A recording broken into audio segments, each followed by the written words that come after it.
Single phase का voltage होता है 220 वोल्ट, तो आखिर डबल फेज का वोल्टेज 440 वोल्ट ना होके 380 वोल्ट क्यों होता है? आज इसी क्वेश्चन को हम डिटेल में समझेंगे।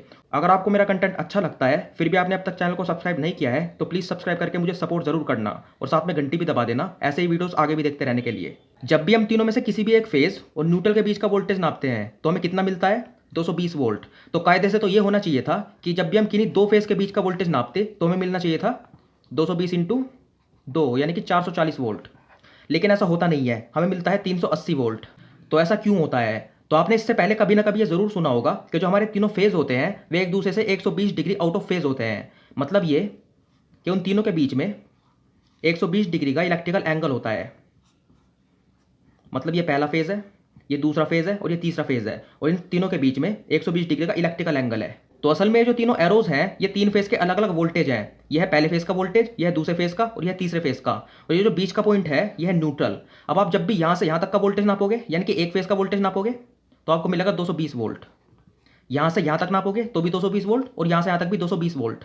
तो मान लो अगर हम इस फेज के वोल्टेज को जीरो से ना नाप के, न्यूट्रल से ना नाप के किसी और फेज से नापे, मतलब इस पॉइंट से इस पॉइंट तक का वोल्टेज नापे, तो हमें दुगना मिल ही नहीं सकता क्योंकि इनके बीच में 120 डिग्री का एंगल है। क्योंकि हम इन दोनों का स्केलर सम नहीं बल्कि वेक्टर सम करते हैं। अब ये स्केलर और वेक्टर सम क्या होता है? तो स्केलर सम में हम किसी भी चीज की दिशा नहीं देखते हैं, हम उनकी सिर्फ वैल्यू देखते हैं। फॉर एग्जाम्पल 220 वोल्ट जमा 220 वोल्ट बराबर 440 वोल्ट, यानी कि हमने सीधा इन वैल्यूज को जोड़ दिया। लेकिन वेक्टर सम में हम इन्हें सीधा नहीं जोड़ सकते, हमें इनकी दिशा भी देखनी होगी, इनकी डायरेक्शन भी देखनी होगी। फॉर एग्जाम्पल इस वाले एरो की दिशा इस तरफ है और इस वाले एरो की दिशा इस तरफ है, तो इन दोनों के बीच में 120 डिग्री का एंगल है, तो हम इन्हें डायरेक्टली ऐड नहीं कर सकते। हमें इन दोनों वेक्टर्स को इनके बीच में जो एंगल है उसके हिसाब से ऐड करना होगा। अब आखिर ये 220 वोल्ट है क्या? तो आप इसे वोल्टेज ना मान के दूरी मान सकते हो। और कहां से कहां तक की दूरी? इस जीरो पॉइंट से इस एरो की चोंच तक की दूरी, मतलब कि यहां से यहां तक की जो दूरी है वो 220 वोल्ट है। ऐसे ही सेम यहां से यहां तक की दूरी भी 220 वोल्ट है। ये जो दूरी थी 220 वोल्ट ये फेस से न्यूट्रल की दूरी थी। लेकिन अब हम फेस से फेस की दूरी नापना चाहते हैं, यानी कि इस एरो की चोंच से इस वाले एरो की चोंच तक की दूरी। यानी कि एक फेस से दूसरे फेस का वोल्टेज नापने का मतलब हुआ इस सीधी लाइन की दूरी नापना।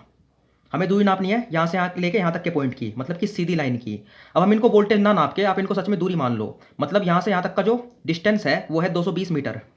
ये 220 वोल्ट ना होके 220 मीटर है। ऐसे ही यहाँ से यहाँ तक भी है 220 मीटर।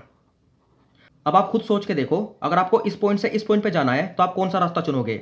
सीधी सी बात है, आप सीधा रास्ता चुनोगे क्योंकि ये रास्ता बहुत ही छोटा है। हालांकि आप यहाँ से पहले यहाँ जाके और फिर यहाँ से यहाँ जाके भी यहाँ से यहाँ पहुँच सकते हो, लेकिन जो छोटा रास्ता है वो है ये।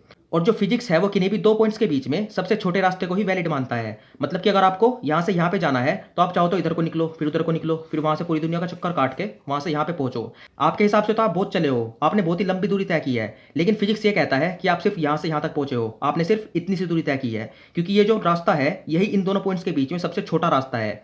जो फिजिक्स है सबसे छोटे रास्तों को ही वैलिड मानता है। मतलब कि इन दोनों फेजेस का जो न्यूट्रल की रेस्पेक्ट में वोल्टेज है वो भले ही 220 वोल्ट है, यानी कि यहाँ से यहाँ तक भी 220 वोल्ट है और यहाँ से यहाँ तक भी 220 वोल्ट है। लेकिन फिजिक्स ये कहता है अगर आपको इन दोनों फेज का वोल्टेज नापना है, मतलब यहां से यहां तक का वोल्टेज नापना है, तो वो यहां से यहां तक फिर यहां से यहां तक नहीं नापेगा, वो सीधा इन दोनों के बीच का वोल्टेज नापेगा एक सीधी दूरी के रूप में। और यहां से यहां तक का जो वोल्टेज है वो बैठेगा 380 वोल्ट।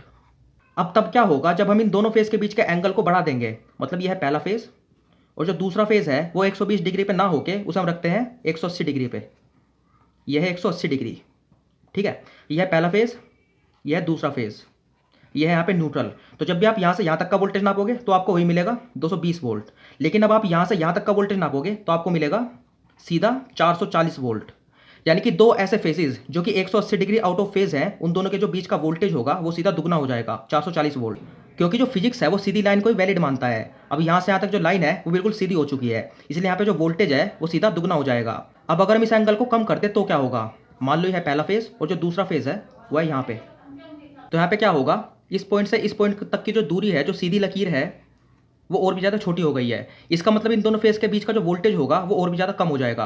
हालांकि जो वोल्टेज न्यूट्रल से लेके है, मतलब इस पॉइंट से लेके यहाँ तक का जो वोल्टेज है वो अब भी 220 वोल्ट ही है, लेकिन यहाँ से यहाँ तक का जो वोल्टेज है वो कम हो चुका है क्योंकि इन दोनों के बीच का एंगल भी कम हो चुका है। अब अगर हम इन दोनों फेस के बीच के एंगल को 180 से ज़्यादा बढ़ा देंगे तो क्या होगा? यह पहला फेज और यह दूसरा फेज, यहाँ पे जो दूरी है वो फिर से घटने लगी है। इसका मतलब दो फेजेस के बीच में जो आपको हाईएस्ट वोल्टेज मिल सकता है वो सिर्फ 180 डिग्री पे ही मिल सकता है। अगर आप इससे एंगल को कम करोगे तो भी वोल्टेज कम हो जाएगा, और अगर बढ़ाओगे तो भी वोल्टेज कम हो जाएगा।